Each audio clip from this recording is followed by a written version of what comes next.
Hi everyone, it's Warren Hayes here for Pro Wrestling Illustrated and Bell to Bells once again, and I am here the day after NWA Empowerrr, and I've got the woman of the hour, the person who put it all together, the legend, Mickie James. Mickie, how are you today? I'm so good. I'm so good. I'm feeling a lot better today.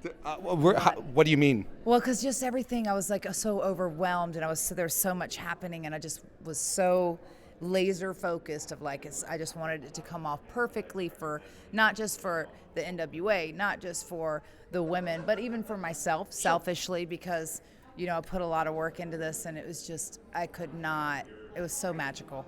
There were so many moments that happened. It was so many. It was a fantastic show. Like, it was from top to bottom. No, thank you. It was a fantastic show. I was privileged to be able to see it live. You've talked about it a lot since your release from the other company. You've been very vocal on wanting to do things within that other organization. Yeah. Finally, you get your release, you're able to do and the first thing you do is do exactly what you've been wanting to do. That's right. I sure did. And to a high level of success. That's got to feel good. Oh, it feels so good. It feels so good. Because a lot of times, I say this, it's like we've been humbled so many times, and then I had to doubt myself of okay, am I wrong? Is this not going to work? Am I delusional? I don't feel that way. I feel like we've put in an incredible amount of work. Even in my own career in the last 20 years, we've all kept leveling it up, and it took a while to get here. Even in the producers that I chose, they each had their own journey and their own story. And when I said, for twice the work, for half the respect, that's a real statement. Mm-hmm. It's a real statement, and that's not a knock. It's just the way the business has been, and we're in a place now that last night showed, and it proved that we can come together and do something really, really amazing for our women. And the women showed up, and they showed out, and I can't think of a lull. Every moment was special. Every team, every single wrestler, they just went out there and killed it. And now, I'm so proud of them. I'm just so proud of them. Yeah. Now, when you approached Billy for the idea, how receptive was he? From the get-go, was he did he sort of scratch his chin, or was he is a chin scratcher, huh? Does he scratch his chin like that? I don't know if he does scratch his chin like that. To be honest, I have obviously watched the growth of the NWA. Sure.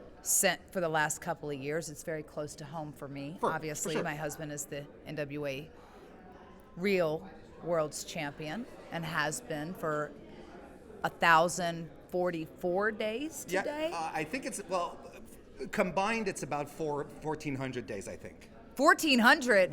If you combine, because there's that combined. Because there's that one moment that where he one lost fluke. it to that one guy, Oh, that I remember that. Yeah. I said the fluke. That was the fluke.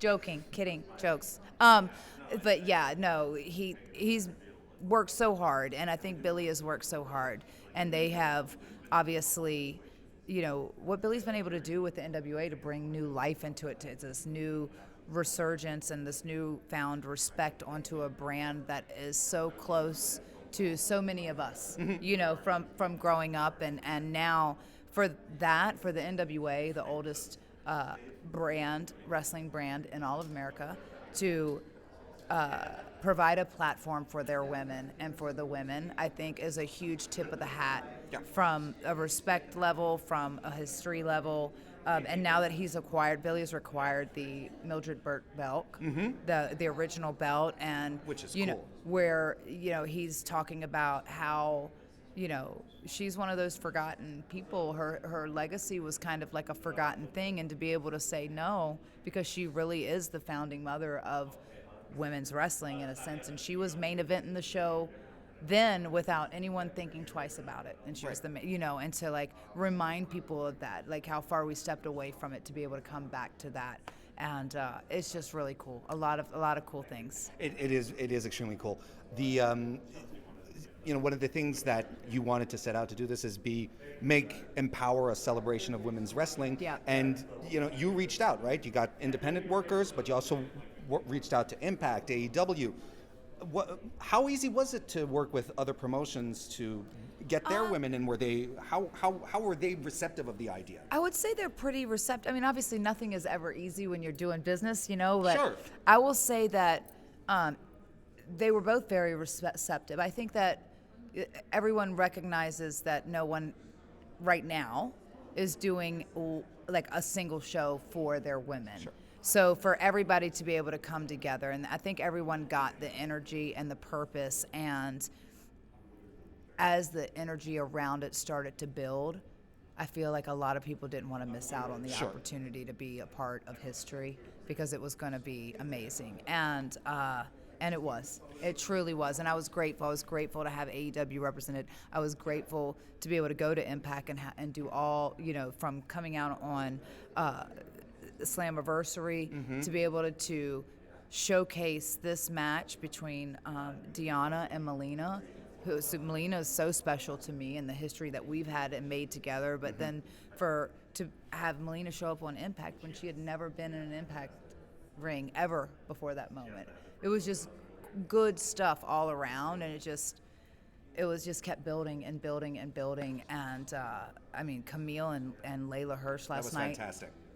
Killed it. Fantastic match. What a great match. Yeah.